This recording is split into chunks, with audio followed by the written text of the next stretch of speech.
हनुमान जी की छाती फाड़ने की कथा रामायण की एक प्रसिद्ध और मार्मिक कथा है, जो उनकी भक्ति और समर्पण को दर्शाती है।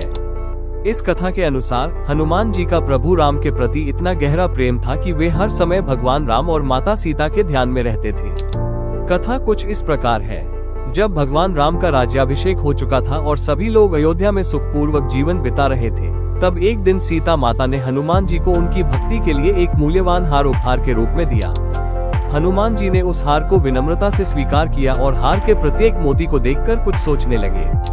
हनुमान जी ने उस हार के प्रत्येक मोती को तोड़कर देखने लगे, ताकि यह जान सके कि उनमें भगवान राम और माता सीता का नाम या छवि है या नहीं। जब लोगों ने उन्हें ऐसा करते देखा, तो कुछ लोग ये देखकर हंसी में पड़ गए और पूछने लगे कि वह ऐसा क्यों कर रहे हैं। हनुमान जी ने उत्तर दिया कि यदि इस हार में भगवान राम और माता सीता का नाम नहीं है, तो ये हार उनके लिए कोई महत्व नहीं रखता। इस पर कुछ लोगों ने हनुमान जी की परीक्षा लेने के लिए उनसे पूछा, क्या तुम्हारे शरीर में भी राम और सीता निवास करते हैं? हनुमान जी ने बिना कुछ सोचे तुरंत अपनी छाती को अपने दोनों हाथों से फाड़ दिया।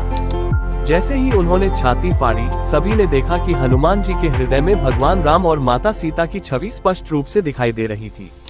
उनका हृदय राम और सीता के प्रति अनन्य भक्ति और प्रेम से भरा हुआ था।